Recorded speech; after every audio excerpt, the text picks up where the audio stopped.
अस्सलाम वालेकुम दोस्तों, क्या हाल चाल। थाईलैंड वीज़ा स्टिकर के मतलब ख़बरें गर्म हैं, तो ख़बरें भाईजान बिल्कुल ठीक हैं, लेकिन जो आपको तशवीश है स्पेशली ई वीज़ा वेबसाइट को लेके कि वहाँ पे जी यूएई, ओमान या काफ़ी बाकी कंट्रीज़ जो हैं वो एलिजिबल नहीं शो कर रहे।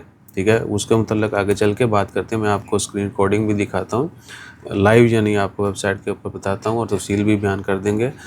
थोड़ी सी इन्फॉर्मेशन ये है कि आज 24 दिसंबर है, साल भी 2024 है और मंगल का दिन है। 17 दिसंबर को पहली दफ़ा अनाउंस किया गया था कि वर्ल्ड वाइड जहाँ जहाँ स्टिकर वीज़ा की ऑप्शन थी वो ख़त्म कर दी जाएगी और सब जो हैं ई वीज़ा ही अप्लाई करेंगे। पहले भी कुछ मुल्कों में ऑप्शनल ई वीज़ा होता था, अभी सब के लिए अल्लाह तू जो है ई वीज़ा होगा। Sticker visa no more from January 1, 2025। आज 24 है, 7 दिन बाकी रहते हैं। तो अगर आपको अपॉइंटमेंट मिल जाती है, ओमान में है, तो आप लगवा सकते हैं स्टिकर भी।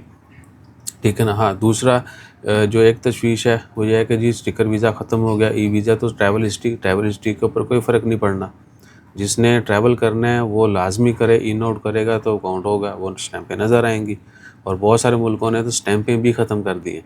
ठीक है ना। पासपोर्ट के ऊपर स्टैंप सिंगापुर नहीं लगाता, ईरान वाले नहीं लगाते, इवन के अफ़गानिस्तान वालों से रिक्वेस्ट करें वो भी नहीं लगाते। और बहुत सारी कंट्रीज़ हैं, आप इन आउट करते हैं, पासपोर्ट के ऊपर स्टैंप नहीं लगाते। सही है जी। और ई वीज़ा से कोई फ़र्क नहीं पड़ना, जिस तरह मलेशिया भी दे रहा है सबको ई वीज़ा। थाईलैंड पहले स्टिकर देता था ईज़िली, कोई टेंशन नहीं है। इसी तरह ऑनलाइन भी मिलेगा, लेकिन क्या है कि पासपोर्ट के ऊपर फिर वज़न थोड़ा सा कम हो जाए स्टिकर लगे भर जाता है, तो वो थोड़ा वर्थी सा लगता है। ऐसा कोई नहीं, ये अभी जो हमारे हालात हैं ये सिर्फ साइकोलॉजिकल इफ़ेक्ट है। ठीक है ना। इसका हकीकत से फ़िलवक़्त कोई लेना देना नहीं है कि जी आपके स्टिकर वीज़ा लगे होंगे, आपने ट्रैवल नहीं भी किया होगा, अगली कंट्री का आसानी से मिल जाता है, वो उससे बड़ी चीटिंग है। वीज़ा लगा हो, ट्रैवल ना किया हो, तो it mean you are cheater.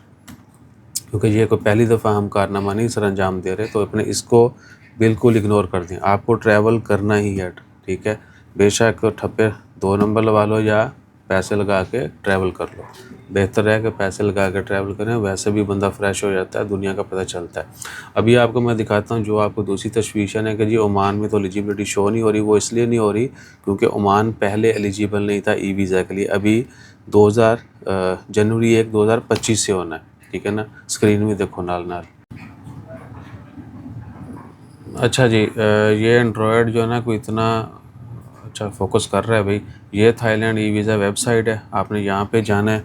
नीचे ऑप्शन आ रही होती हैं, do I need tourist visa, am I eligible to apply online. यहाँ पे क्लिक करेंगे तो आपके सामने ये पेज ओपन होगा। ठीक है जी। Do I am I eligible to apply online, क्या मैं ऑनलाइन अप्लाई कर सकता हूँ।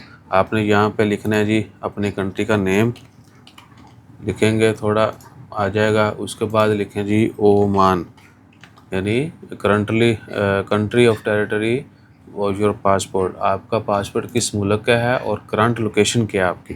ठीक है, आप ये डालेंगे, नीचे चेक करेंगे, क्लिक करेंगे चेक के ऊपर, आ रहा है जी you are not eligible to apply for a visa through e visa system, please Thailand embassy से इन पर्सन जाकर रब्ता करें या वहाँ पे अप्लाई करें। ठीक है जी। तो इसके मतलब इन्फॉर्मेशन ये है क्योंकि ओमान पहले से एलिजिबल नहीं था। जिस तरह आपको सऊदी चेक करवाते हैं, सऊदी चेक करेंगे ना कि आप पाकिस्तानी या सऊदी अरेबिया में रहते हैं तो आप अप्लाई कर सकते हैं ऑनलाइन, क्योंकि सऊदी अरेबिया में ये पहले से कानून लागू है। वहाँ पे ये भी ये नहीं है कि 100% उन्होंने ऑनलाइन ही अप्लाई करना है। जो लोग सऊदी अरेबिया में रहते हैं वो किसी और क्या है ना, वो एम्बेसी जाके भी अप्लाई कर सकते हैं। ये ऑप्शनल था ई वीज़ा। ठीक है ना। तो अभी जब ओमान में या बाकी उन तमाम मुल्कों में जहाँ पे पहले से ई वीज़ा की सहूलत नहीं थी, उन सब को भी ऐड किया जाएगा 1 जनवरी 2025 से। ठीक है जी। तो ये इसकी जो है ना वो कड़ी है, जो किसी ने आपको शायद समझाई नहीं है, या लोग मिसअंडरस्टैंड करें, या जिन्होंने बस खबर देखी और सर्च करना शुरू कर दिया, उनको ये थोड़ा प्रॉब्लम थी। तो इसकी कन्फ्यूजन जो है ना ये है। इसके अलावा कतर भी जो है पहले से एलिजिबल है, बहरीन भी है, और काफ़ी सारी कंट्रीज़ हैं जो पहले से एलिजिबल हैं। अच्छा, एक मज़े की बात इसमें, यूनाइटेड अरब एमिरेट जो है वो नहीं है। चेक करें, दुबई में रहने वालों के लिए पहले ये सर्विस नहीं थी, लेकिन अभी हो जाएगी। अभी तो वर्ल्ड वाइड ही हो जानी। बाकी रिक्वायरमेंट में भी कुछ ख़ास नहीं है। ट्रैवल डॉक्यूमेंट्स ये है, वीज़ा टाइप जो है ना हमारा टूरिस्ट है, पर्पज़ ऑफ विज़िट जो है टूरिज़्म लेयर है। चेक करें जी, व्यू डिटेल पे जाएं, और विज़िट वीज़ा के लिए रिक्वायरमेंट क्या हैं फ़िलवक़्त इन्होंने ये ऑप्शन दी हुई हैं। बाकी एनओसी वगैरह ये जो है वो ऑन डिमांड भी मांग सकते हैं।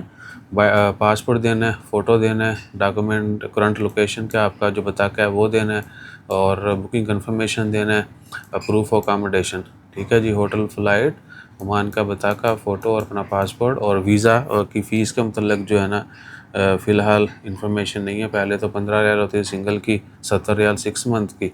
अभी देखें क्या होता है। सो अपना ख्याल रखिए, दुआ में याद रखिए। अगर कोई इन्फॉर्मेशन मज़ीद भी चाहिए हो तो आप हमसे रब्ता कर सकते हैं। जज़ाकल्लाह।